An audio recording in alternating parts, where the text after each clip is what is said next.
السلام علیکم۔ وائس عربیہ میں ایک نئی دلچسپ اور معلوماتی اپڈیٹ کے ساتھ آپ کی خدمت میں حاضر ہیں۔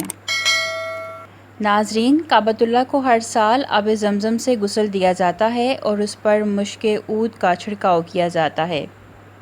اللہ کے گھر کو غسل دینے کا طریقہ نبی کریم صلی اللہ علیہ وآلہ وسلم نے اپنے صحابہ کرام رضوان اللہ علیہم اجمعین کو بتایا تھا، اور گزشتہ 14 صدیوں سے زیادہ عرصے سے بالکل اسی انداز میں کعبۃ اللہ کو غسل دیا جا رہا ہے۔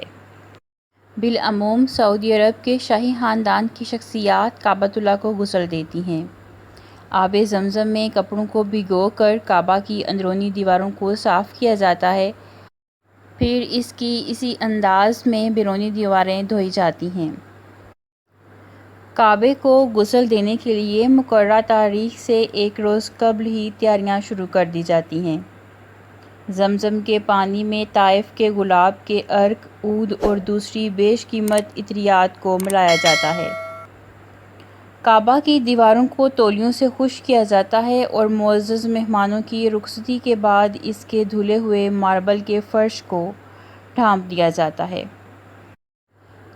کعبے کی اندرونی دیواروں پر عرق گلاب اور دوسری خوشبوؤں میں بھگو کر سفید رنگ کا کپڑا پھیرا جاتا ہے۔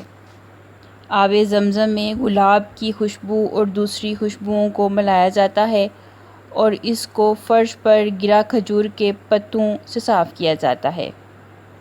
عام طور پر کعبۃ اللہ کے غسل کا یہ عمل تقریباً 2 گھنٹے میں مکمل ہو جاتا ہے۔ کعبے کی اندرونی دیواریں 3 میٹر لمبی ہیں۔ اس کی چھت کے اندرونی حصے کو سبز رنگ کی ریشم سے ڈھانپا گیا ہے۔ اسی اپڈیٹ کے ساتھ وائس عربیہ سے آپ سے اگلی اپڈیٹ تک کے لیے اجازت لیں گے۔ اللہ حافظ۔